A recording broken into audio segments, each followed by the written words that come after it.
So we're going to share our screen here and hopefully be able to get all this to work.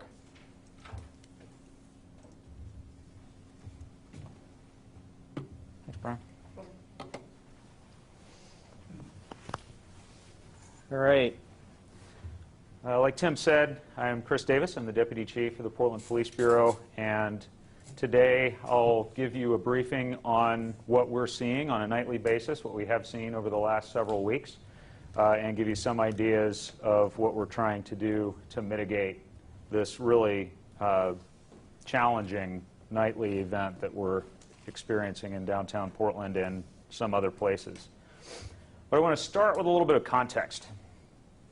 The level of violence and criminal activity and property damage that we have seen in the events, especially downtown and at some other places that we'll talk about in a minute, is really unprecedented in Portland's history. We are now in our 6th week of these events, and we're always hopeful that we're winding down, but we're 6 weeks into this. We've never seen this intensity of violent, focused criminal activity over this long of a period of time, at least in the time that I have been here. There have been literally over 100 injuries, both of city employees and of members of the public, over the course of the last 6 weeks from these events. We've seen an estimate of $23 million in damage and lost business in downtown Portland, which means lost jobs, and all of that on top of the COVID crisis. A walk through downtown today will expose you to a scene of boarded up windows, extensive damage to public property, and really an unfortunate scene in our city center. Quite frankly, this is not sustainable. Violence and damage have displaced the message about systemic change in the wake of the George Floyd murder. There's a very big difference between protests and the kind of mayhem that we've seen every night. And you're going to hear me make a lot of effort not to refer to what we're talking about here as protests, because protests and this are two different things. The Black Lives Matter movement is not violent. This story that we're going to talk about today is about a small group of agitators that is attempting to hijack that message and use it as a cover for criminal activity. I want to be clear as I frame this discussion here today that the City of Portland and the Portland Police Bureau support peaceful protests. We took an oath to uphold the Constitution of the United States, and that includes the First Amendment right to free speech and free expression and freedom of the press. The City of Portland and the Portland Police Bureau supports the idea that Black Lives Matter. But, as I said, this message is being lost in a nightly scene of violence, property damage, and criminal activity that is completely inconsistent with this community's values. And we all need to work together to put a stop to what we've seen over the last several weeks. So I will start with a timeline of events, and I'll summarize some of the significant events, but I just ask that we keep in mind that we've seen this kind of criminal activity pretty much every night since about May 28th. And this all started on May 28th with a small demonstration at an ICE facility in southwest Portland. And it wasn't a very large event, but one item of significance there is at that event someone threw a Molotov cocktail into a wall of the building down there. But the really big ongoing event started on May 29th.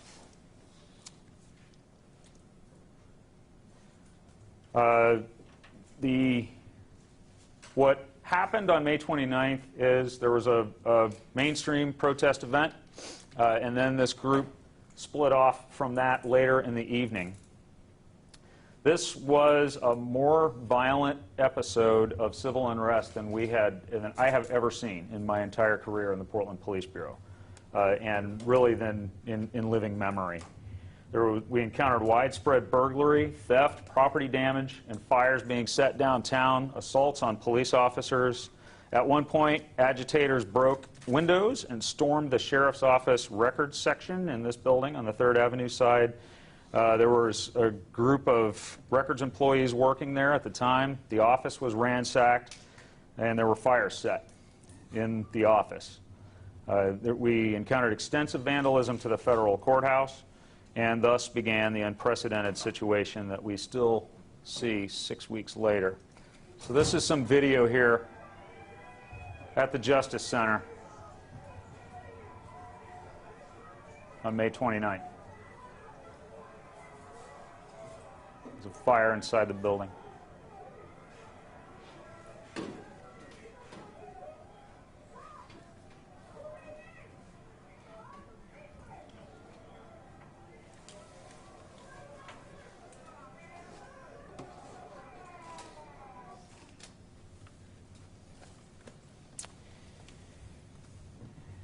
In response to this event, we set up a pretty large fenced-off area, including Chapman and Lounsdale squares. This intent of this area was to develop some distance from the Justice Center while the Sheriff's Office tried to get some boards up on the windows and start to repair the damage. We found out pretty early on that this large of a fenced-off area was going to be very difficult to maintain, because what we encountered was groups of people trying to breach this fence in different places, and it was very resource intensive to try to maintain that. So pretty quickly after that, we decided to collapse the fenced area just to the immediate vicinity of the Justice Center. And at this point, this was the very beginning of June, and what we were encountering daily was kind of the formation of two different things. Earlier in the day, we would see really, really large, peaceful protest groups, often going on very large marches, sometimes over 10,000 people. And these events really didn't need a lot of police interaction. For some of those, we didn't even show up because there really wasn't a need for police. They were very well organized, and they didn't involve any kind of crimes or violence or anything like that. And the organizers were able to keep those events orderly and productive without us. So we took a hands-off approach to those events. But then there was a second group that, after those events, would show up down here and focus their energy on the Justice Center. Pretty early on, we noticed that it looked like the organizers of the larger legitimate protest events sort of distanced themselves from some of the elements that we are seeing more as agitators, and we got into just a cycle of nightly attacks on this building, on the Justice Center. Focused a lot of times on the fence around the building, and then the Sheriff's Office side of the Justice Center. The Sheriff's Office obviously had a lot of the windows broken out on their side and had to have staff out there to try to secure this building. This building houses the Multnomah County Detention Center, which has hundreds of adults in custody at any given time. So it was a pretty important safety mission to keep this sort of activity of window breaking and fires from happening in a building full of people. The Sheriff's Office staff on the 3rd Avenue side of the building experienced a large number of attacks, including things thrown at them like bottles, rocks, and fireworks. And what came into focus for us was a fairly well-organized agitator corps, and then a larger group of people who just seemed to be coming downtown to see what would happen. And what we noticed happening was this agitator corps trying to bring this whole group together, and we'll talk a little bit more about this here in a minute, and direct everyone's energy at the attacks on the Justice Center. So on June 15th, we moved the fence. But before we get to that, this little clip of video here is taken on June 6th. And this shows when we've brought the fence down to the smaller area. This is a group of officers standing out here. A couple things to point out here. Notice how these water bottles, as they hit the ground, don't break. Normally a pretty flimsy plastic water bottle like that, launched from that distance with that kind of velocity, you would expect to break and water go everywhere. The reason for that is that a lot of these water bottles are frozen. You can also see a red laser that gets shined in officers' eyes at a couple of different points. This officer over here on the right, it may have happened already.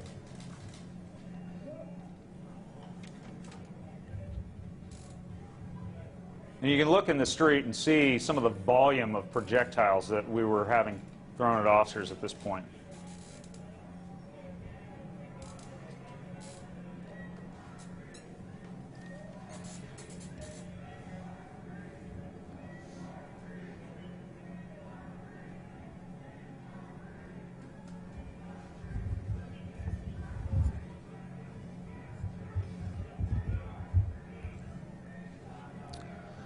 So what we noticed over time as we had this fence around the Justice Center is the fence really started to become the focus of a lot of this activity.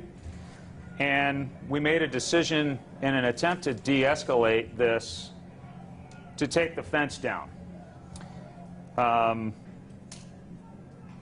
We wanted to get that focus again away from the agitator group. This goes on like this, and we can make these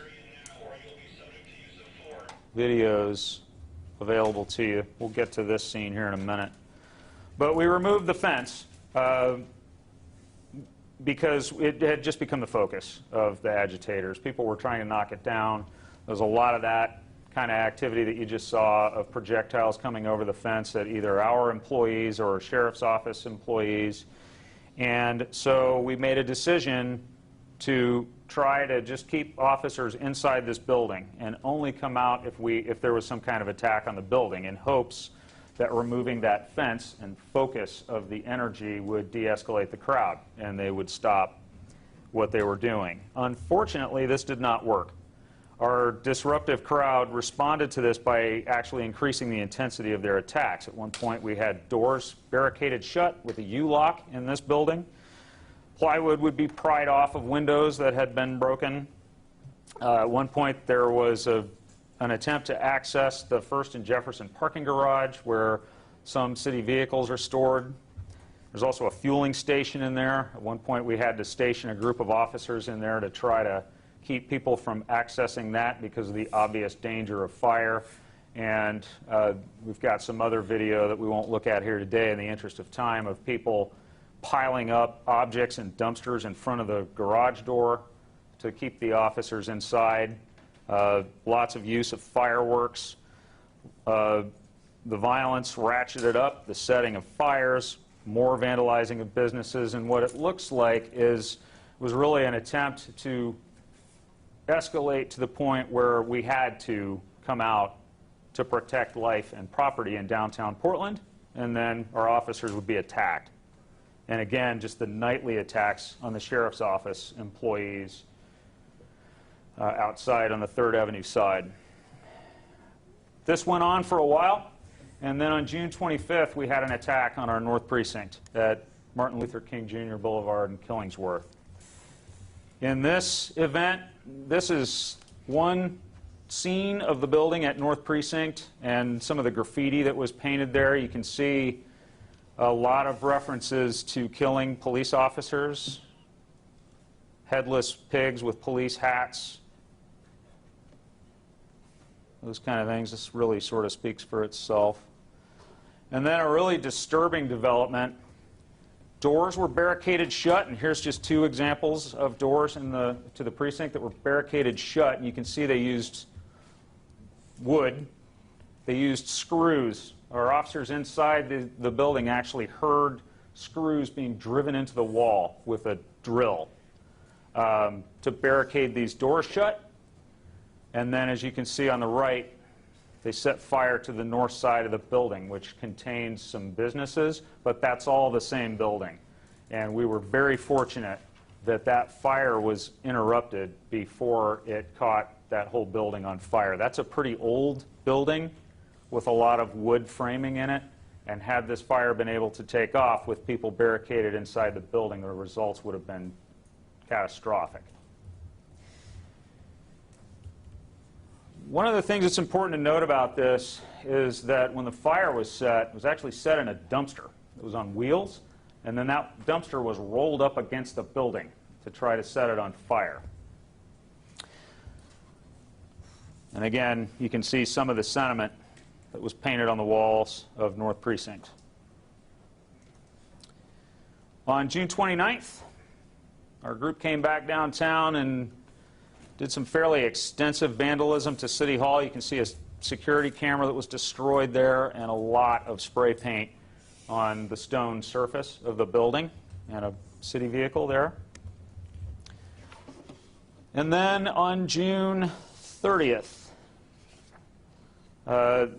the event started with a rally in Peninsula Park, and a group of people began marching towards the Portland Police Association building at North Lombard and Campbell. Once we saw what direction they were going, we moved some of our resources, including some of our Portland police officers and some Oregon State troopers that were assisting us that night. Once the group got to Lombard and Campbell, fires were set in rolling dumpsters again and rolled out into the street. We believe that the state police crowd control team likely prevented the PPA headquarters from being set on fire at this point. One of the things that was striking to me about this event was the volume of projectiles that the state police reported that were being thrown at them over a pretty long period of time. Some of the things that were thrown included softball-sized rocks, some of which hit police officers and state troopers, frozen water bottles again, glass bottles, full beer cans, marbles launched from slingshots. We had some officers, and as did the state police, injured by projectiles. There were lasers shined in officers and troopers' eyes, which involved some injuries. And the challenge in this area is a couple of things, one of which is fire, because this is a pretty old neighborhood, and I'll show you, we'll come back to this video here in a minute, but I'll show you, this is the location of this building in North Portland, and you can see the really close proximity of businesses and houses in this neighborhood. There's a residential neighborhood right up against the commercial properties that go along Lombard. These tend to be older wood-framed houses. They're very close together, and the danger of fire here is pretty extreme. If we allowed this building on the corner here to be set on fire, with a crowd that size, moving that crowd out of there in time for firefighters to get there and keep that fire from spreading would be very challenging. And so that's one of the considerations that we had to think about in responding to this. We'll skip through this a little bit just in the interest of people's time. We'll find a way to make any videos that you'd like available to you. But this is just kind of a mashup of some of what we saw that night. And keep in mind, this went on for a while. This went on for over an hour before we ended up having to use CS gas to disperse this crowd.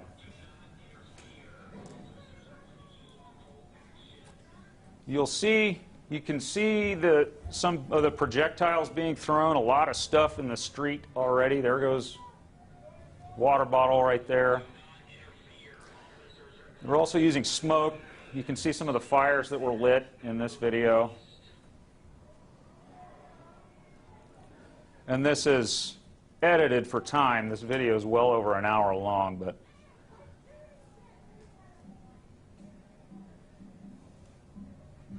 is this your video?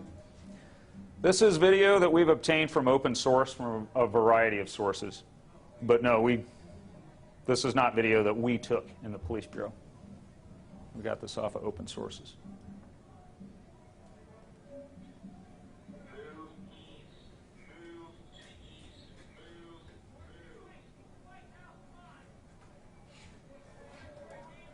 So by this point, fires have been lit. You can see a fire burning right there behind the bus kiosk. You can see a guy throw something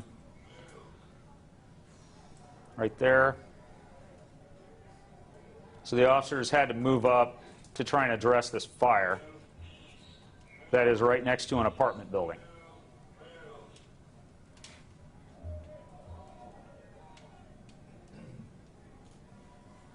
You can see smoke being deployed by the crowd.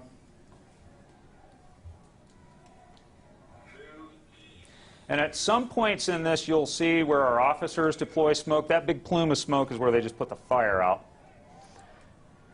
One of the questions that we've been asked a lot when smoke is deployed is if that's CS gas. It isn't necessarily. There are times where we will deploy smoke in order to move groups of officers.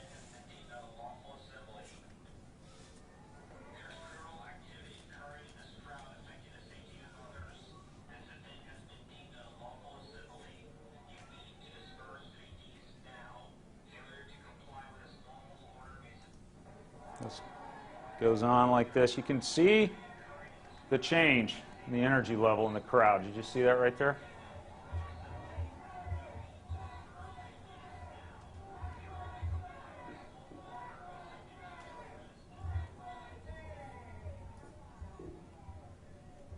And then it comes back down a little bit in this part of the clip. That's very common in events like this, that crowd energy level will kind of come and go and just gradually build and reduce and then build more. And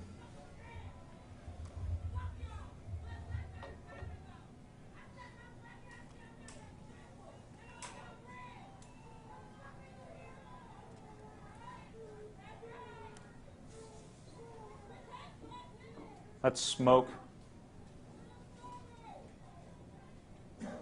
right there. And if, I was listening to the radio at the same time this was going on, and we have a transcript of radio broadcasts, or a log of radio broadcasts, and just as this went on over the course of over an hour, what is less apparent in these videos is just the number of objects being thrown at police officers at this point as this went on.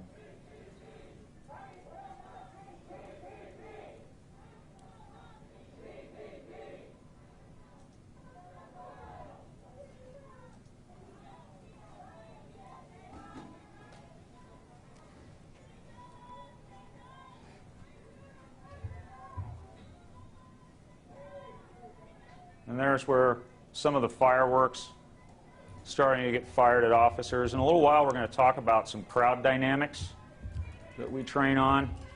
This is a really bad sign when this starts right here.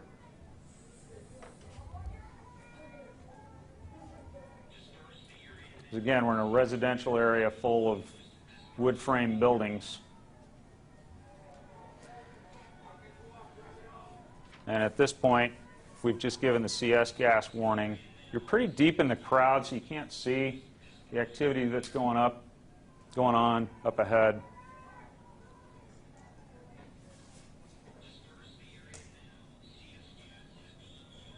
And then here's where we had to deploy CS gas in order to move this crowd, but this was well over an hour into this event with persistent projectiles and other threats to life safety.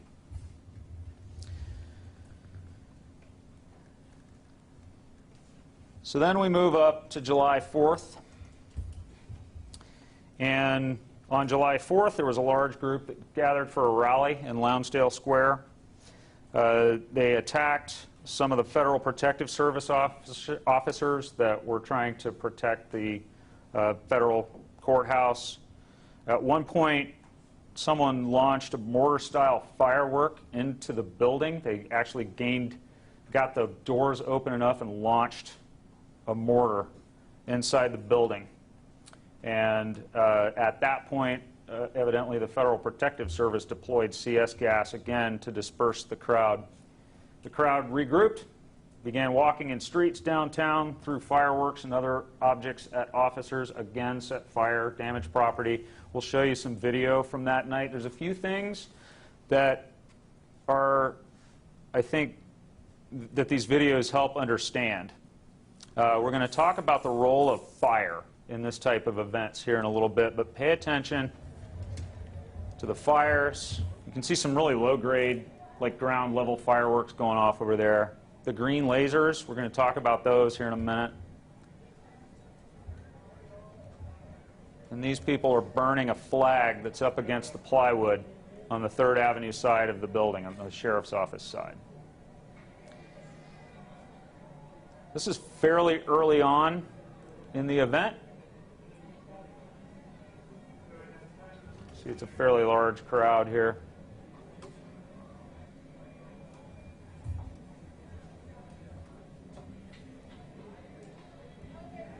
There's a security camera up there. That's what all of the bright lights and green lasers are being focused on. See the reference to dead cops, burned pigs.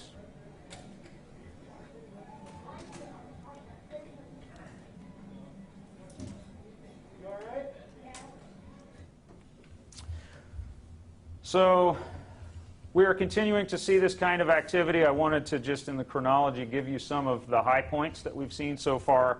But again, activity like this has gone on almost every night since May 29th. So now I want to talk just a little bit about some of the, in broader terms, some of the tactics that we're seeing.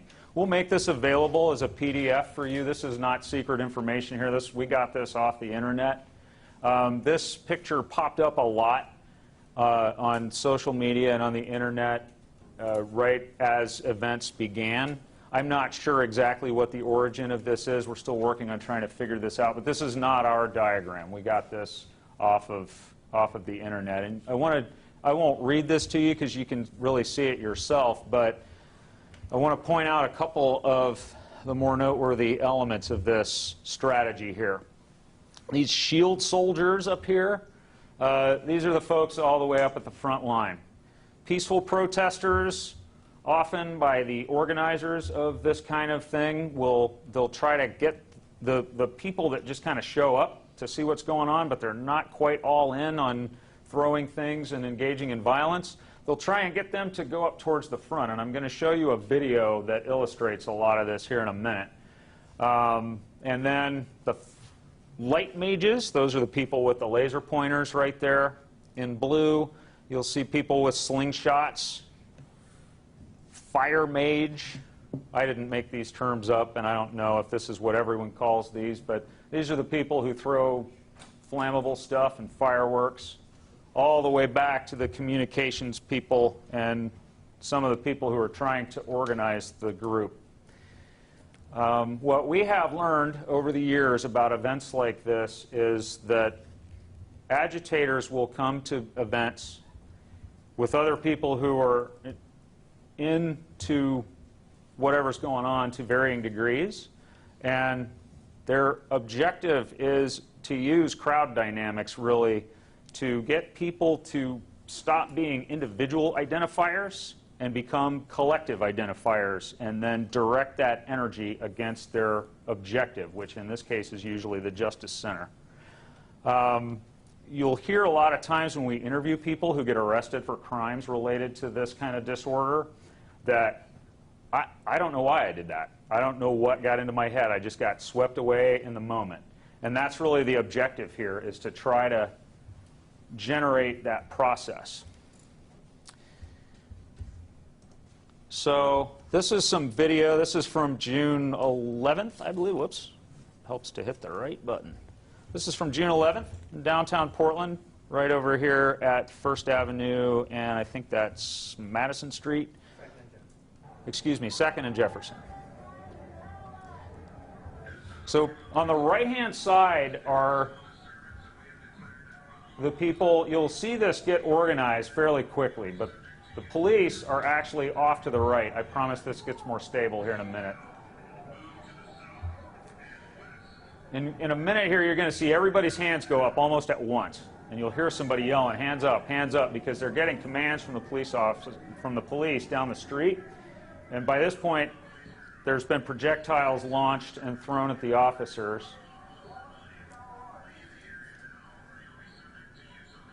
You'll see the people with umbrellas up in the front. That's very common.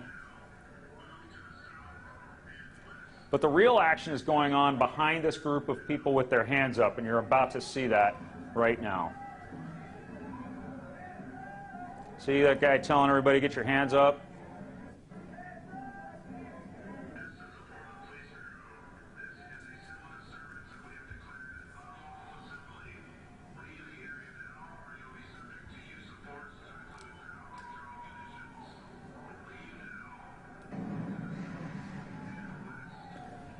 So did you see the guy come from behind the line and throw that? That's that set of tactics in action right there. And then the objective as the police start moving is to try and get these people to stand there in the way as long as you can while all the people who were engaged in criminal activity get away.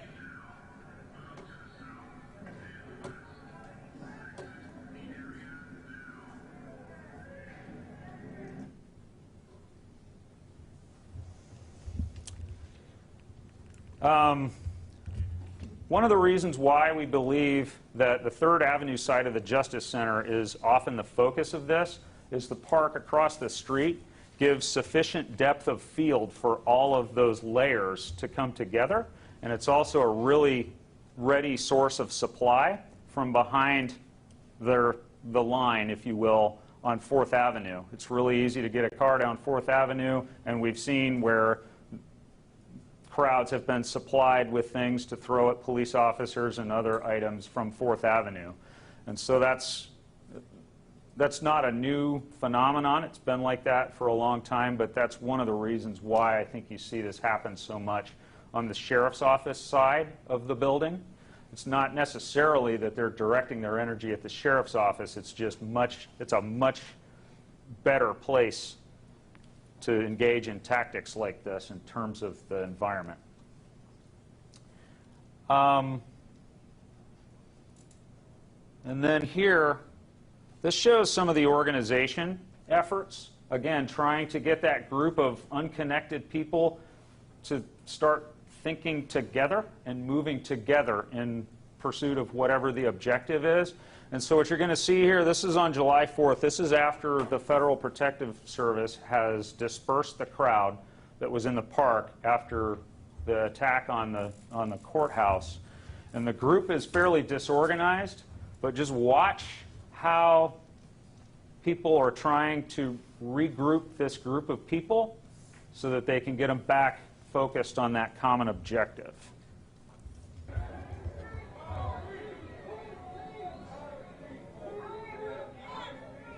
The chants are part of that, trying to get everybody together.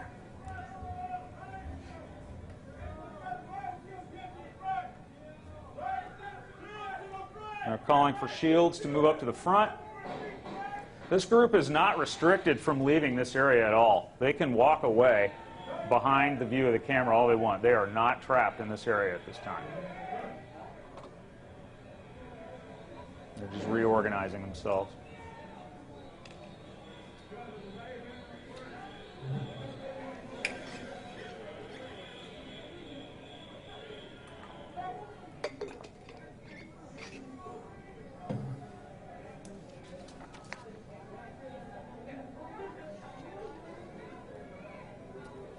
Ryan, did we bring any of the slingshot or any of that stuff?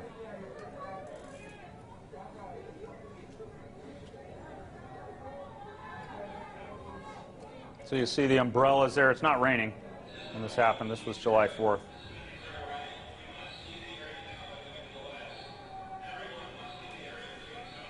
And then in this video, you can see they're not quite able to get it all put together before they have to start moving again.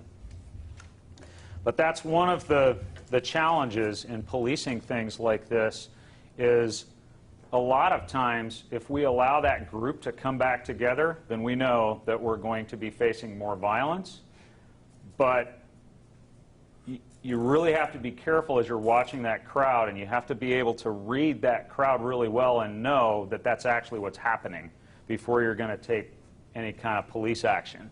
Because we are still bound by the rules, and just because it's chaotic doesn't mean that the police can just go down there and do whatever they want. I talked a little bit about the thrown objects that we're seeing. Some other things that we're seeing, they'll use a lot of like wrist rocket slingshots. We've got one that has actually, I think, been seized from this event that we can show you. Lieutenant Hughes is going to go get that. You'll see two-person slingshots that are supposed to be used to launch water balloons. They'll use those to launch rocks, bottles, other things. The agitators will use paint-filled balloons. They'll throw those at officers trying to hit their face shields on their helmets so that it renders the face shield unusable and the officer has to lift it up. Lots of just different things thrown or fired at officers with slingshots, sometimes at pretty high velocity. And then lasers as well. We're going to talk a little bit more about those in a minute. We have found some improvised incendiary devices cached outside some of these events and experienced a few of those. And then just a lot of fireworks, some of them very large. This is just a very small sampling of some of the items that you'll see at these things. There's one of the shields. This glass bottle over here, and this doesn't have cartridges on it, so I'm not sure how much use this face mask would be, but these came out of a backpack. What's that on the left? This is a shield. So it's half of like a 55-gallon plastic drum, and then they've drilled holes in it for ropes so they can hold it up and use it as a shield. And you can see that's this right here. Some of the equipment that folks have brought down here.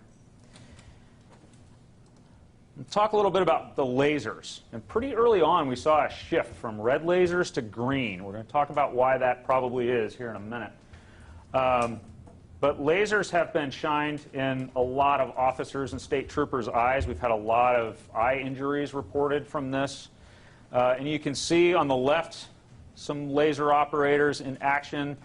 It's pretty common, and I'm not sure why this is, to kind of hide behind a sign while you're shining a laser. I think that may be partially because it makes it a little harder to identify the person. This is a crime right here, and you can see the intensity of this laser light, and we actually have one here. This is one of the green lasers that we've, if I can get it to work, you can see just the intensity level of that right there.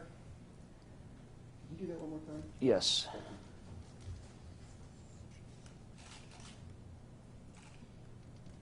Thank you. I'll wait for the shutters to stop clicking.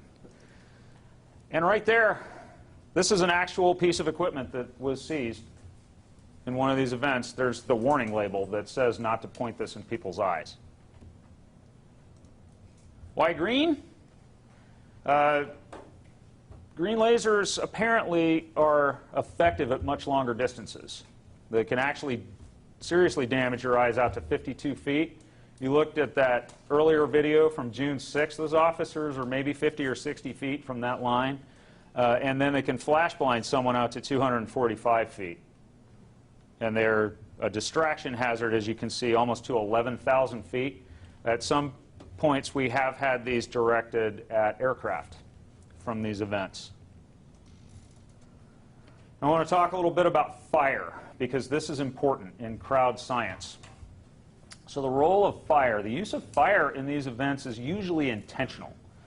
There's something about fire that can help shift the dynamics of a crowd. And if you look back at a lot of events, whatever kind, that go really bad, even like the celebrations after sporting events that deteriorate into riots, any kind of event that just deteriorates into civil disturbance, very often fires will get lit, and that is a turning point in the evolution of this event. The fire tends to do something to people, and again, the goal is to try and get people to stop individually identifying and start to coalesce as a group and become group identifiers. The fire has a really important role in that. This might have something to do with the almost nightly fires that we see lit in the fountain where the elk used to be, or when the elk was there, the fires on the elk. And again, it's all about getting this group to coalesce together and then directing it at an objective. These are often made from materials stolen from construction sites, plywood pried off of previously broken windows, or other materials that agitators are able to find in their environment. And then this is a picture of arson fires. This comes from the Fire Bureau.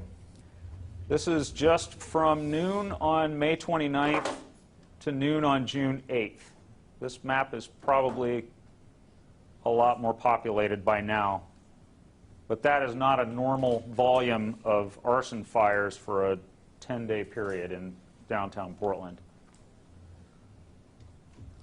The other problem with fire is, especially in older parts of the city where buildings tend to be made of wood and less fire resistant, it is extremely hazardous to the neighborhood, and it can spread quickly, especially when it's dry. Another thing that we're seeing a lot of is fireworks. I want to talk just a little bit about this. We've seen everything from small fireworks, like you saw some of the ones like the fountain on the ground, all the way up to commercial grade fireworks display style mortars. This is an example of how those are being used. You can see the people with the shields there. They've thrown down some smoke. Officer comes out to try to address that.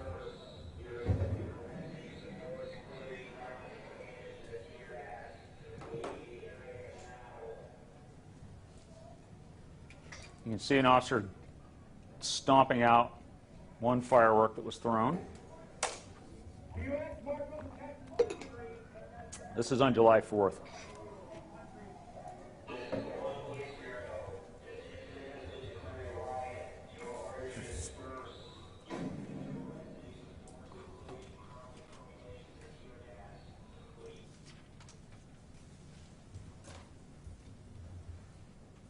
You can see that went off pretty close to officers. That's another fairly common injury that we're seeing, is issues with hearing related to these going off in close proximity.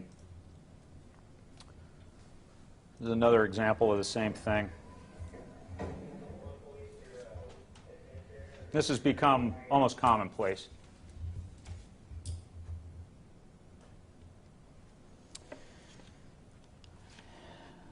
And then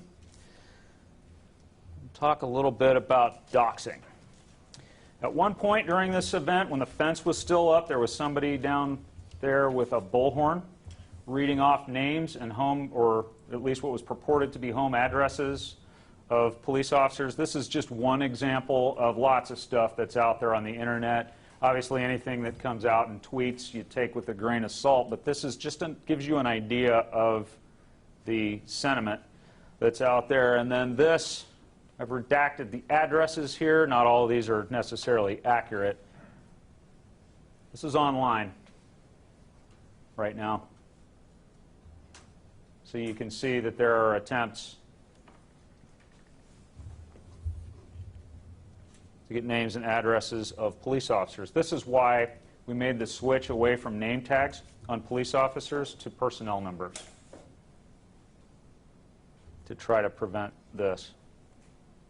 Obviously, this has a pretty big impact on people's families. If you have children, this is not a super comfortable thing to have happen to you. So hopefully that helps give a little bit of context. Next, I want to talk a little bit about some of our tactics. Obviously, I don't want to give people a primer in how to come down and be more successful in this kind of activity, but I'll tell you as much as I can. Our crowd management philosophy in the Police Bureau has shifted a lot over the last 10 years, and it's actually been very intentional. And it's really more a matter of event policing than crowd management or crowd control. Those are sort of outdated terms. Because policing an event can be anything from not showing up at all because there's just no reason for us to, all the way up to having to engage in some of the more hands-on activities that you're seeing in some of these videos.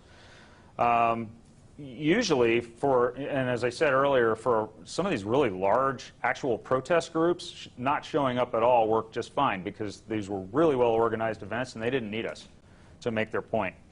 But when we've tried that with the agitator group, they have responded by escalating and escalating and escalating until we can no longer avoid getting involved because something really bad is going to happen if we don't get involved. We've tried that with this group. It just hasn't worked. A lot of times we will we'll have success at trying to work with organizers to facilitate free speech events. We do that all the time. We get varying degrees of interest in engaging with us on that. But this works really well with actual First Amendment events a lot of times because we're able to facilitate traffic control for demonstrators' safety. And we have found that when we're able to work together, these events tend to be very successful. But this does not work with this agitator group at all. They will not engage us.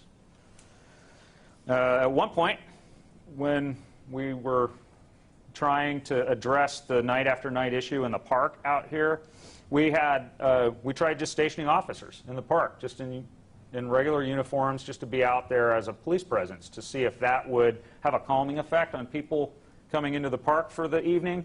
And it really didn't work very well. We ended up getting a group of officers surrounded by a pretty hostile crowd and having to extract themselves from that.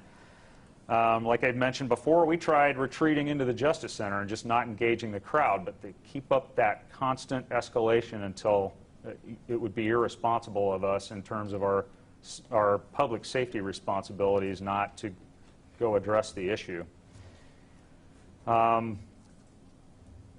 We get asked a lot of times, why don't you just go arrest the people who are doing the bad stuff in the back of the crowd? We would like to do that, but that is extremely challenging because of some of the tactics that we see get used. Those tactics are designed to make it very difficult for us to get to those people. They're designed to put people often with their hands up in between police officers and the people launching things at them. And it really is difficult to do that without significant use of force and significant risk of injury to everyone involved. So, there are other ways to try to do follow-up and make cases on people. You can see how masked up people are and how hard it is to identify anyone in a lot of these crowds, so that's pretty challenging. We do try to remove graffiti immediately whenever possible because just leaving it there tends to help things escalate, and it's also not great for our employees to have to walk by some of the sentiments that you saw expressed on walls of our facilities there very often. Which brings me to crowd control munitions.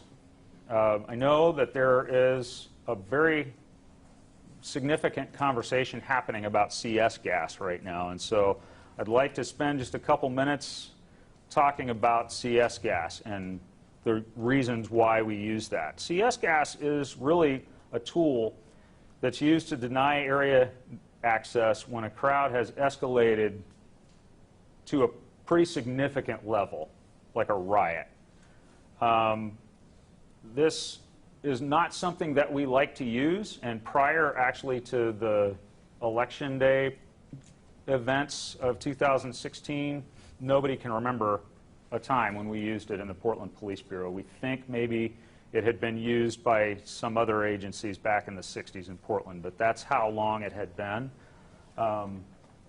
But what we've encountered since then is just a lot of escalating violence, again, to a level that we had not ever seen before in Portland. So when you see the use of CS gas, it's not necessarily because we have somehow reduced our criteria for using CS gas. It is that things have gotten so out of hand that that's really about the only option left.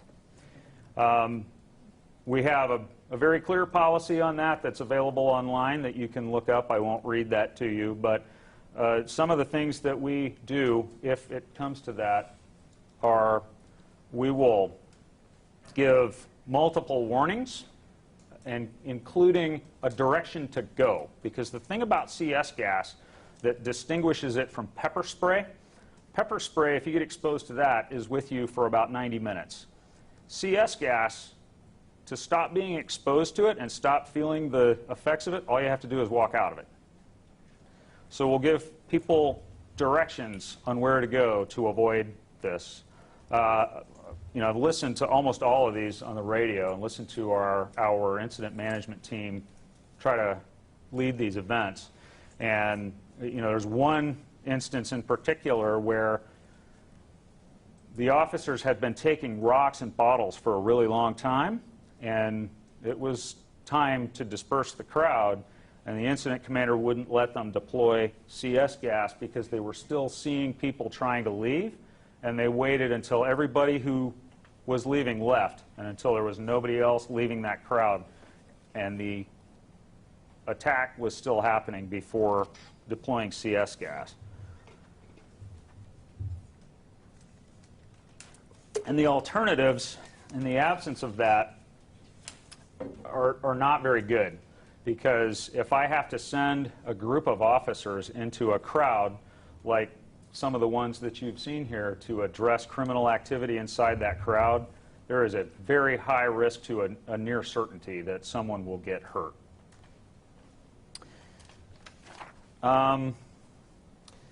So what I've tried to do here is, in the time that we have, and I know I've given out a lot of information, is give you just a clear view of what we're dealing with every day. I will close by just mentioning, as I said earlier, something that's very important for us to remember. Just because it's chaotic out there night after night, and just because people are tired, and just because we are pushing our officers and our organization really harder than I've ever seen them be pushed before, that's still not an excuse for failing to live up to our standards as an organization. And I know that there have been concerns raised about incidents involving interactions with some of our officers in these events. And we've referred some of those to independent police review and our professional standards division for action. We still have very high expectations of our employees, and by and large we see them meeting or exceeding those expectations all the time. But please don't misunderstand anything that I have shown you today in terms of the level of chaos that we're experiencing as in any way condoning conduct by our employees that falls short of our standards. So I have gone on for a really long time, but I'd be happy to take any questions that you might have. And just real quickly, anybody in-house has a question, can you go to the microphone right back there and ask that question? We'll be facilitating Zoom questions as well from reporters there. So we'll start with a couple of in-house reporters first, and I'll let you see it from here. All right, I'll do my best. I have a few questions about the coordination with the federal law enforcement. When did you find out that they were going to be coming to the city? They've been here all along. The Federal Protective Service has an office in Portland, and their responsibility is the security of federal facilities. We did find out at some point, I'm trying to remember exactly when that was, right before the 4th of July, that they had brought in some more resources in order to address a significant amount of damage at their facilities. But that wasn't something that we asked for. And how do you guys communicate with them during the protests? What we've been doing, we're lucky to have really good relationships with some of their command folks from this region, from Federal Protective Service. And so we've had representatives of theirs in our command posts so that we at least know what each other are doing. Like on the 4th of July, they were clearing Portland city streets. Do they need PPB or the city's permission to do that? They really don't. They have federal authority to enforce, federal laws, and we are in their jurisdiction anywhere in the United States. So, they were really good about just letting us know what they were doing. But no, they don't need our permission to do that. So even things like crowd control, they don't need? As long as it, and you'd really need to ask them exactly where their authority goes, but my understanding of it is that as long as it's connected to that mission of protecting federal property from being lit on fire and destroyed, yeah, they can do that. So on the 4th, and sorry everybody, this is my last question. On the 4th, PPB and federal law enforcement cleared west together. I think I made the streets wrong. PPB was on Salmon and Madison, and federal law enforcement was going up Main. And on one of those streets, it was PPB and federal law enforcement sort of together in one line. Who's in charge in that situation? We're in charge of our assets, and they're in charge of theirs. And you'll notice that once that got out into the street, at least my understanding was, once it got out into downtown, away from the immediate vicinity of federal facilities, that they didn't go any farther than that. And I mean, so they cleared with PPB all the way up to, I believe, Southwest 6th. And so you're saying that, like, on one line with PPB and federal law enforcement in a group together, there's two different chains of command and two different people making decisions, two different command elements? That's what I'm saying, if they went all the way to 6 with us. Is that tactically sound? That sounds really dangerous to me. It's probably less than ideal, but that's why we have a representative inside our command post. I don't have authority to order federal officers to do things. Okay, thank you. And can you identify yourself, please? And Chief, can you repeat the question? You go first, Chief. I think the question was... No, I mean, the next question. Oh, I see what you're saying, yes. Okay. For your record. Okay. Hey, Sergio, almost freelance. In the beginning, you said you're going to try to make an effort not to refer to what's going on in front of the Justice Center as a protest. Can you discuss the language that you guys use to refer to the people that gather in front of the Justice Center? So the question is about the distinction between protest and the activity that we've had out here.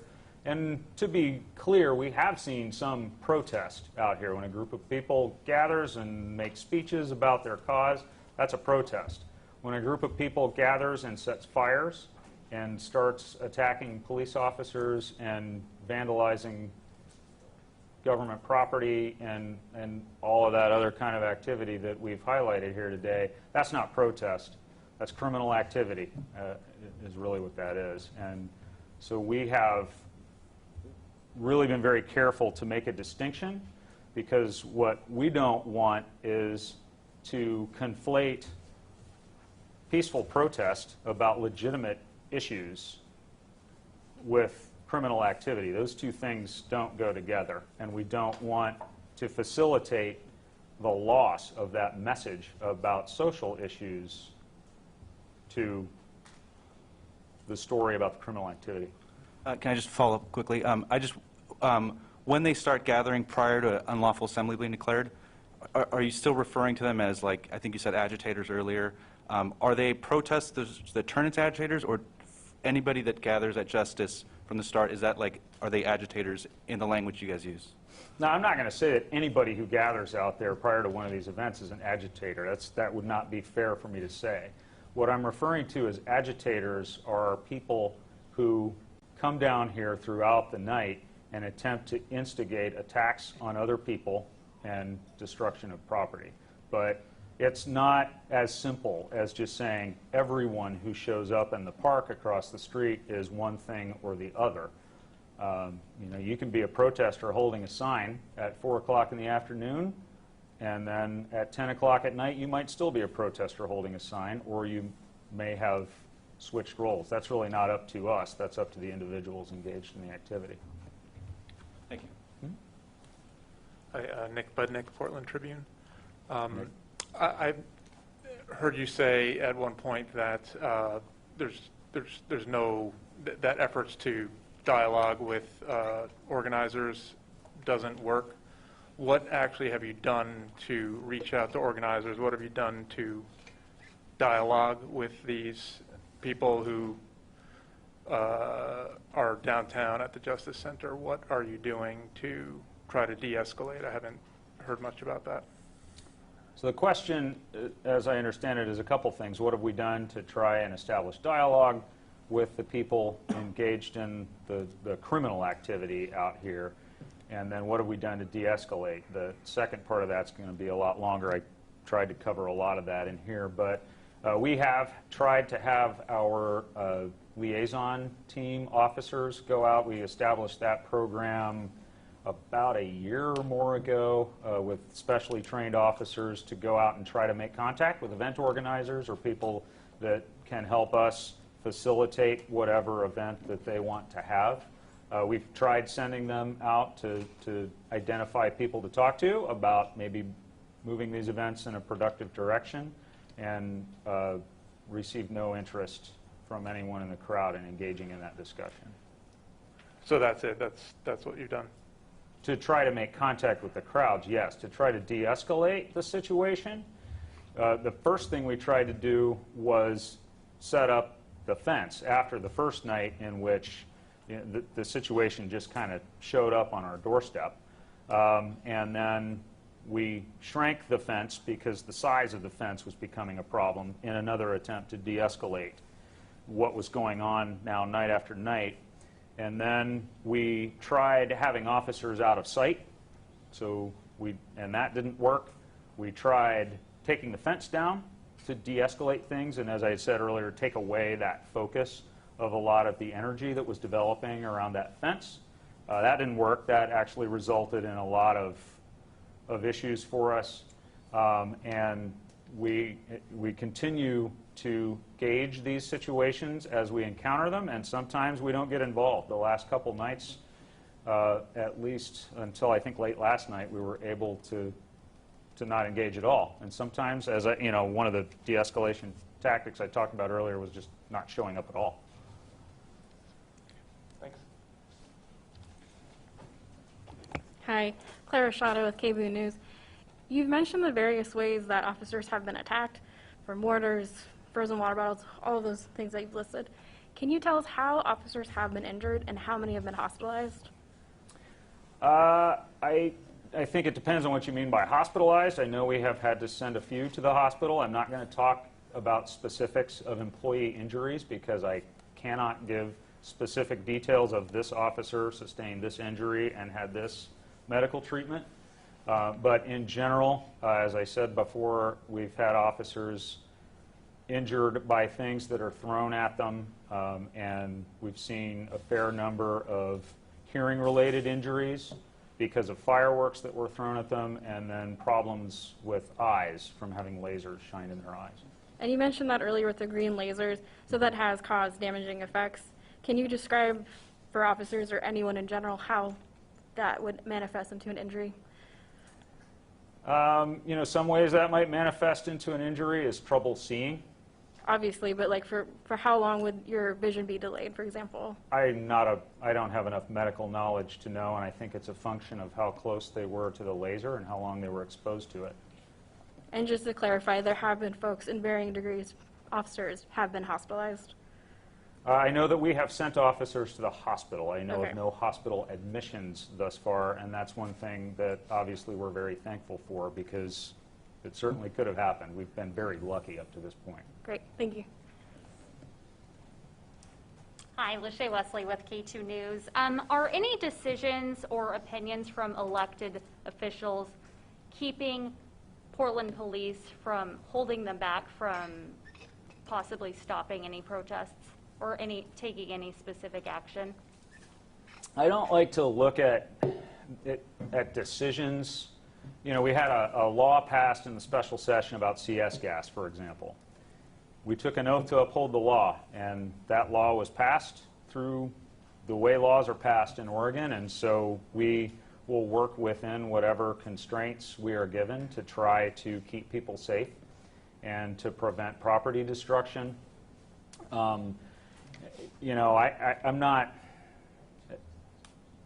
not really. Lots of people could express opinions about the effects of one statement or another or one action or another. Frankly, I have tried not to focus on that and just focus on the really serious issue that we have in front of us and do everything that I can to keep Portland safe. It's been fairly challenging. What would your message be to some of the elected officials that have been very critical of Portland Police's response so far? I would be happy to engage with any of them and answer any questions that they have. And I'm also interested, I don't have a monopoly on ideas for how to deal with something unprecedented like this. And so, I'm always interested in input, in constructive input for how we can do a better job. Our police officers need our entire community's support right now because they are challenged at a level that I have never seen before. And so, I guess my ask is not just of elected officials, it's really of all of our community, that it's time for us to come together as a community and make a decision about whether this kind of activity is consistent with our values, and if it's not, how we're going to solve the problem. This is a relatively small number of people.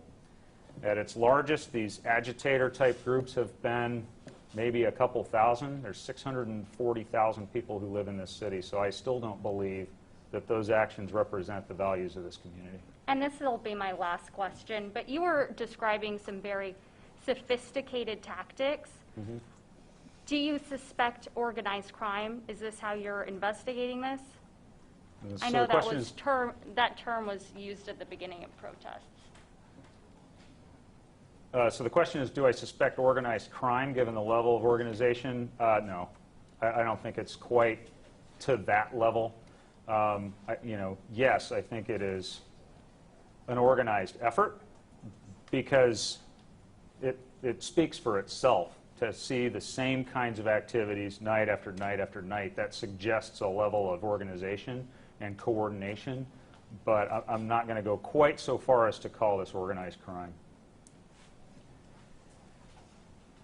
Hi, this is Max Bernstein from the Oregonian.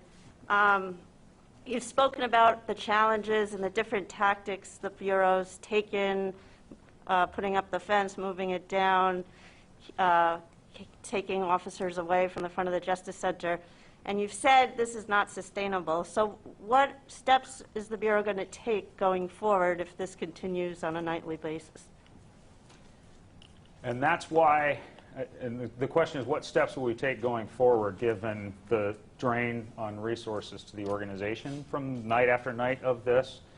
That's why, really, this is one of the points that I've been trying to make about all of this, is that this is not just a Portland Police Bureau problem. This is a City of Portland local government community problem. And so what we'd like to see is a clear message from our community about whether this is consistent with its values.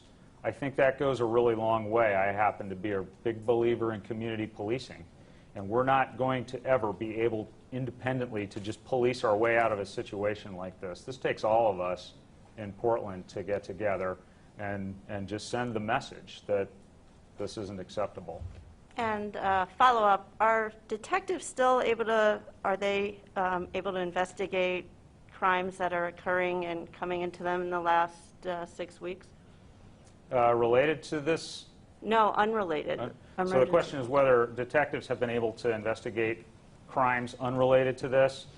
Not as much as normal, obviously, because a lot of resources have to be devoted to this, and that's not just detectives. We're seeing issues with patrol call response, first response at crashes and crimes in progress and those kind of things as well. But it's obviously there's a lot of follow-up investigation from a sustained thing like this that takes a lot of their time. Okay, we're going to try and take a couple of Zoom questions, Okay. Davis, if we can. And Lieutenant Hughes, can you see? Go ahead and click on. Make sure that everybody can hear us. Alex Zelinsky, why don't we see if Alex Zelinsky can unmute her microphone. Alex, you out there? Can you hear me? We can hear you. Go ahead and ask away. Hi, Alex. I appreciate. Hey, so some of my questions were already answered, but I kind of want to go back on the way you were describing protesters versus agitators, the east side versus the west side kind of dynamic. I'm curious if there are people who protest outside the Justice Center who aren't engaging in violence or not committing a crime. What's the thinking that goes into the decision to use CS gas indiscriminately on those groups? So the question is, what's the thinking that goes into the use of CS gas on a group where obviously at any given time not everybody in that group is engaged in criminal activity? And that, you've just hit on one of the most challenging things about dealing with these events, Alex. And that's why things have to have gotten to a level where life safety is at risk, either risk of injury or worse to either the public or to police officers. So things that we look for, what's the level of that risk? And it's not a check-the-box kind of assessment. It is an individual assessment based on the totality of the circumstances. But in general, what the reason why we'll end up using CS gas is because we're encountering really sustained violence, usually by things being thrown at us, like all the things that you've seen in the videos today, and fires being lit. And then to address the issue of indiscriminate use, obviously we don't want to use CS gas at all. I don't like it. I don't like just, you know, myself as a professional police officer for the last 26 years, I don't like the idea of having to use something like that in our community. But what we try to do to mitigate the effects on people who aren't engaged in the criminal activity is give, as I said before, as many warnings as we can, along with as specific of instructions as we can of which way to leave, and make sure that we give people the chance to leave. Where it really gets challenging, and where I would ask for the community's help, is when people, despite the fact that we are announcing that it's gotten so bad that we're about to use CS gas, they choose to stay there anyway. By that point, we have the authority under Oregon law and the city code to disperse the crowd based on what we're seeing. And so what would really help us avoid that is some cooperation from folks who are there, who no longer want to be part of the event. And even if you're somebody who maybe has been throwing things, if you choose to leave when we disperse the crowd, you can do that. There's nothing that says that you have to stay there. But you know, it's a matter of really all of us cooperating with each other to be able to have people go out and express their First Amendment rights without coming to the point where, you know, we have a risk of fire in a neighborhood, or we have a risk of getting an officer seriously injured or killed, or a community member seriously injured or killed. You know, we've seen some incidents where some of these fireworks don't quite get thrown far enough and wind up blowing up right next to other people in the crowd. When the danger level gets to that point, if it's a choice between deploying CS gas or having a fatality, I would prefer that you didn't, not you, but I would prefer that we weren't put in the position of having to make that choice at all in the first place. And next up, Tess Risky from the Willamette Week. Tess, go ahead. Hey, thanks for having us on. Hi, Tess. I want to know, what is the Portland Police Bureau's specific criteria for declaring a riot? I'm glad you asked that. The question is, what is our specific criteria for declaring a riot? And I think, Brian, do we have the bullet points that we were going to give everybody on that point? Yeah. So I can just read it to you, and I'll make this available to all of you, and we can either post this online in a PDF form, or you can email us and we can get it to you. And it's in our policies. It's in our crowd management policy. A riot, under the definition of our policy, is 6 or more persons engaging in tumultuous and violent conduct and thereby intentionally or recklessly creating a grave risk of causing public alarm, excluding persons who are engaged in passive resistance. And so that's the legal, that definition is derived right out of the Oregon Revised Statutes. In application, we try not to just jump to declaring something a riot as soon as we have 6 people engaged in tumultuous behavior. Before we're going to declare something a riot, we're going to be significantly north of the conduct described in this policy as I have observed in practice. That's where we're going to, again, see that sustained barrage of hazardous things thrown, fires, that kind of behavior. We're really looking more at it in terms of life safety risk. Okay, thanks. I just have a quick follow-up on that.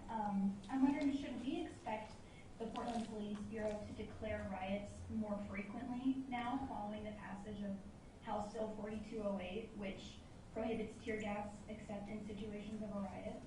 No. because we're not going to use that.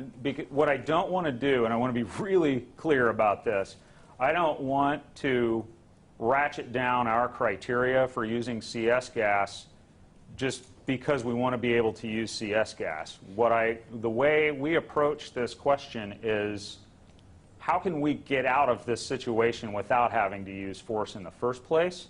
Again, we're only one set of decision makers in these situations. There's a whole other set of decision makers out there.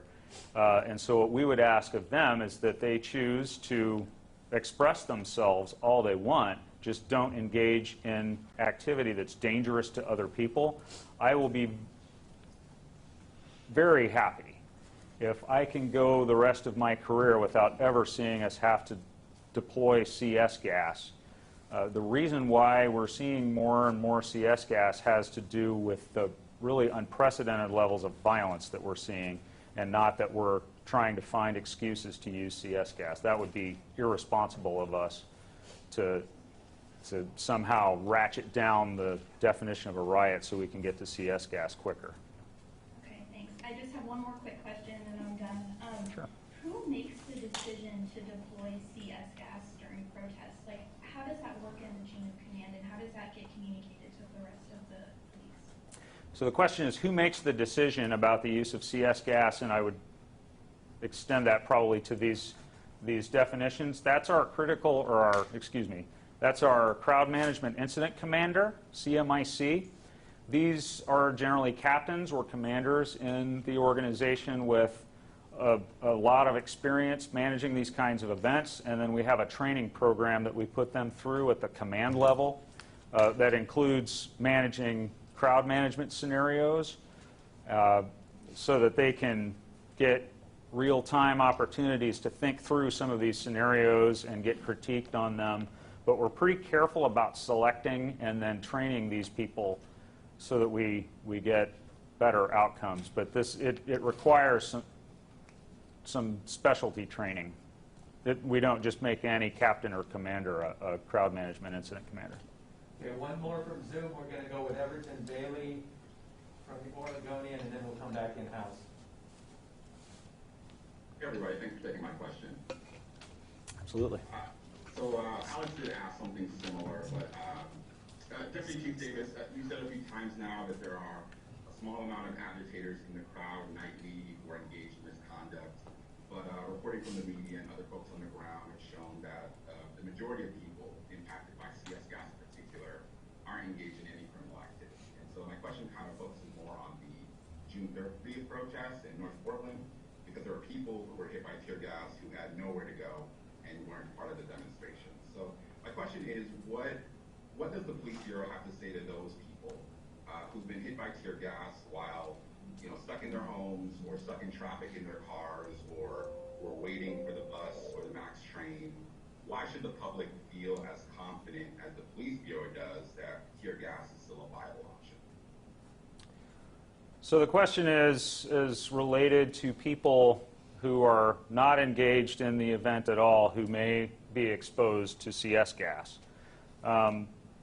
Again, certainly if anyone is exposed to CS gas while they're waiting for a bus and somehow they didn't hear the warnings, didn't see that things were starting to go bad and had no idea that this was coming, that's not an outcome that we ever want. These decisions, as I said before, in residential areas like that are especially hard to make because you're constantly trying to balance the risk to the community caused by the actions of people in this group with any risks associated with what you need to do to deal with it. That situation up there looked to me like one of the most challenging crowd management situations I've ever seen because of the location, because of the level of violence that was coming from that crowd. And yes, of course, not every single person in that crowd is involved in that. I think that's probably, and I don't want to speak for our incident commanders, but I would expect that we would wait a while and that we would try very hard to avoid using CS gas in that situation for exactly that reason. because we don't want to have that collateral effect. And, you know, as I said, that event went on at a pretty high tempo, high intensity for over an hour. And, you know, it's a really difficult situation to be put in. And so my response would be that we would appreciate it, and I know our community would appreciate just not being put in that situation to begin with. That would really help us a lot, for us to just stop having these kind of events, because these are really, really difficult situations in which to keep people safe. Okay, we've got about 6 or 7 more minutes, at least on the schedule, so we'll come back in here and identify yourself and ask the question. Hi, I'm Gillian Flackis with the Associated Press, and I'm going to go back to the presence of federal officers. You mentioned that right before the July 4th weekend, you learned that there were going to be additional officers sent from the Federal Protective Service. Do you know when you found that out, how many officers were sent, and was it just FPS? Were there other agencies like Customs and Border Patrol, you know, U.S. Marshals, et cetera? I mean, can you give a fuller description of that, please? I can try. The question is to give a fuller description of when I found out. And do you mean when did I personally find out, or when did the organization when find did the out? police bureau find out? Okay. When we found out that the federal authorities were adding to the resources that were already here, I don't remember exactly when that was. I do know that there were resources brought in from a number of agencies within the Department of Homeland Security. I think that included the Federal Protective Service and maybe some folks from Customs and Border Protection. There may have been others. It's harder for me to answer that question than it would be for Federal Protective Services, because they know more of what they were doing. In my role, when I found out about that, my biggest concerns were just whatever the federal authorities were doing, that we had some access to them to find out what they were doing, so that we could perhaps offer suggestions or at least coordinate efforts a little bit, because you don't want two uncoordinated efforts going on in a situation like this. And our FPS, you know, we have a really good relationship with the FPS command team here in Portland and the Portland-Seattle area. And so, you know, they've been really good about trying to communicate with us about their plans. But, you know, did other people in the organization have more detailed knowledge than me? Probably, because I just made sure that they were connected with our incident commander, and just to avoid issues that can come up when two operations like this are not coordinated. And I have a quick follow-up question. You know, do you feel as an agency, and also yourself, you could speak personally, that it's appropriate for the federal government to send additional law enforcement officers to the city when Portland Police is the primary person on the front lines, given, you know, there's potentially, you could say, a blurring of lines between federal and local law enforcement there that, you know, could further inflame tensions or, you know, cause problems? I would prefer not to be in this situation in the first place, and not to have had 6 weeks of sustained violent criminal activity in downtown Portland. You know, it's the federal authorities' prerogative to maintain security at their facilities, and I would much rather have not been in this, had not had this situation come up in the first place. Thank you. Simon? Simon Gutierrez with KPTV. The optics of this hasn't changed over the last 6 weeks or so. We see demonstrators on one side and police in riot gear on the other. And yet, in certain circumstances, as you mentioned yourself, some of the best practices have been to allow officers to retreat or to back up, de-escalate, or not show up at all. Why isn't that the standard procedure? Why not wait for something bad to happen before you have police in riot gear confronting a crowd of protesters? So the question is, why don't we wait for something bad to happen to have police officers in crowd control protective gear get involved? The answer is, we have tried that many, many times over the last 6 weeks. And in some cases where, you know, we've had these very large marches that happened without us being there at all, it worked really well.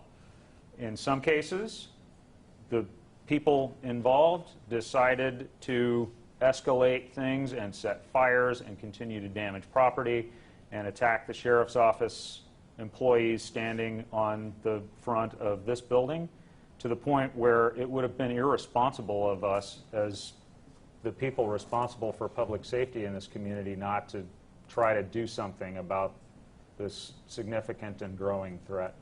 And a quick follow-up. You mentioned the crowd dynamics and some of the tactics. The fact that you're aware that that's happening, why hasn't response patterns changed along with that? Like, why couldn't you have officers on one side and then officers on the other side arresting the people doing the crimes? So the question is, why not have officers behind the group to deal with people engaged in criminal activity? And we have tried that in the past, and what happens is then they switch sides. And we'll be confronted with a pretty big fight with people when we try to do that, and it makes it very challenging to take those people out of that crowd in the moment. Thank you. Okay, we've got time for like 2 more questions, and then we'll have to wrap it up. Jonathan Levinson with OPB again. I wanted to come back to federal law enforcement one more time. Sure. Earlier this week, Lieutenant Jones said that on city streets, PPB is in the lead. And it sounds like from what you're saying right now, that's not the case. So if federal officers and Portland police officers are each governed by their own separate set of directives and rules, a situation like the 4th, where you're all in the same place, on the same street, and co-located, right, does that mean that the federal law enforcement isn't bound by the temporary restraining orders in place? And if that is the case, doesn't that effectively invalidate those restraining orders if they can disperse media and legal observers and they can use impact munitions? That effectively invalidates them, right? I'm not quite sure I think of it quite the same way. The question is whether the presence of federal officers under federal authority somehow invalidates the temporary restraining order governing the use of CS gas and crowd control munitions. That's a matter of opinion. I mean, I don't think so. Other people might. But the way I would respond to that is that I don't have authority over federal officers. They're governed by their own policies and procedures. They are acting under federal law, federal authority, which is not something that I have a whole lot of experience with. And so some of these questions about the actions of federal law enforcement authorities are really much more appropriately answered by those authorities themselves. It does complicate things for us, and we try to deal with that complication the way we did, through the relationships that we have with these folks who are part of a different government than us, and the coordination that we're able to have when they show up, so that at least we know what each other is doing. But it's their job to maintain the security of federal facilities in Portland, and I am really not qualified to give them instructions about how to do that job. But I would suggest that they could probably give you much better answers about those things than I am qualified to. Okay, last question. Thank you. Hi, Clara Shadow with KBOO News again. I was wondering, Deputy Chief Davis, can you clarify a statement that was made in a video statement by you that stated, members of the press do not have a right to document protests once a dispersal order has been made? I don't remember saying that, and if I did, then that would have been a mistake on my part. If it was a mistake, sorry to interrupt you, can you clarify whether or not that is an accurate statement, whether or not we're made by you or not? So I said that members of the press are not allowed to document a protest once a dispersal order has been made? Protest once a dispersal order. Again, I'm not, that rests on the assumption that I said that, but if I actually said that, no, we encourage members of the press to document news. And I just sent out an internal email actually yesterday reminding officers that members of the media have a job to do. Now, members of the press in general, up until the most recent temporary restraining order, are not exempted from the law that says that people have to leave an area when lawfully ordered to do so. But yeah, I'd be interested if you can show me where I said that on video, because if I said that, that would have been a mistake on my part. Okay, thank you. All right, now we'll wrap it up. All right, thank you.